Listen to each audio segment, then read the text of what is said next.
Hello. This is the Daily Human Design Energy Report for April 12th, 2023.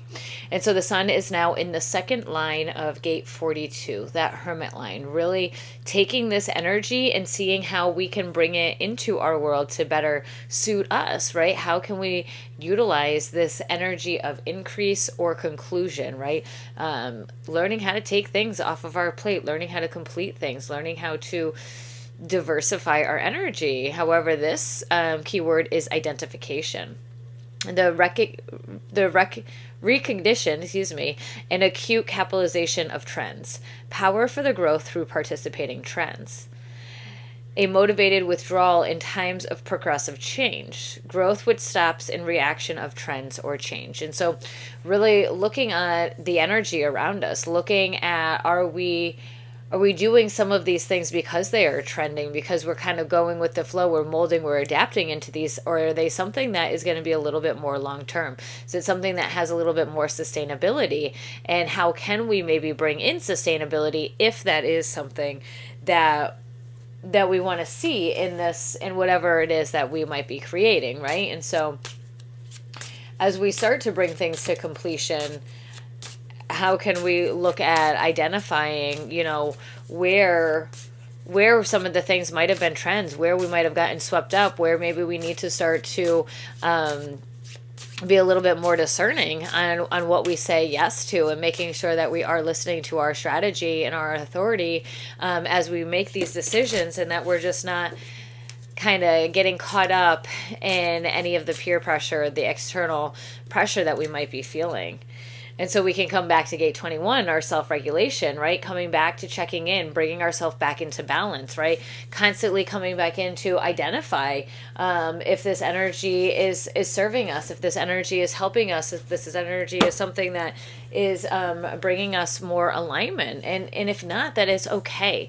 We have to realize that it's okay that we shift and we adapt and we change, and some things work for us one day and the next day they might not. And when we can regulate, and when we can bring that into awareness, when we can identify that, right? Is it a trend, or is it something that truly is serving us? And now it might not even be a trend of something that is external. Maybe it's just a trend or a season or something that you're going through. Maybe every fall, every winter you do something, and in the spring it shifts, it changes, it's a different trend, right? And so looking at our patterns, looking at our routines, identifying which ones are more consistent and which ones are trends. And sometimes when we can see those patterns and know that it's just for a short period of time, we can have a little bit more detachment, and we can learn to kind of let it flow the way that it's going to need to flow.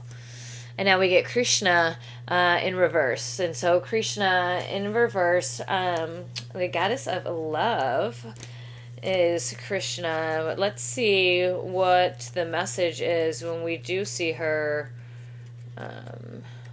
reversed. There's something that maybe it's a little bit more of identifying what works with us, what doesn't. I was hoping I could flip through and find it.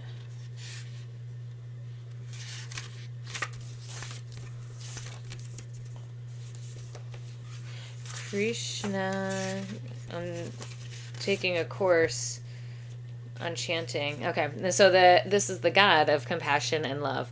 And so have you lost your trust in divine? Do you feel like you might walk alone on this path? How far have you separated from the divinity that exists inside of you? There is no part of you that is separate from the divine. Your sex, your body, even your shadows. All of it is holy and worthy of being embraced. You are a divine being placed on this planet for a specific reason, to follow your Dharma's life path. The life path is winding and it has many chapters, all of which are important. Acknowledge the chapter you're in and the lessons it's teaching you. Focus your attention on where you want to go. And don't forget to laugh and play along the way. Right? And so this is like a trend, right? Looking at the path, it has those chapters. It's all of them are important. So when we are feeling maybe a little ebb, or we're feeling a little bit low, right? How can we kind of lean in and be like, okay, what can I gain from this? It's not permanent. It's not going to stay like this, but it is here to teach me something. And how can we start to bring in more trust into the way that things are unfolding? How can we trust, okay, I know that it might be a little bit dark, I might be experiencing some shadows now, but it's it's launching me to my next step. It's teaching me here something. And so leaning in and knowing that everything is serving us. Everything is for us. And there is nothing that is working against us or trying to trick us in any way. Don't forget to comment down below, especially when these resonate with you. Let me know how you're feeling. Let me know if it's something that is ringing true in your world and how you might be experiencing this energy. You can shoot me an email, Christine@essentialstrong.com. Sending you all so much love.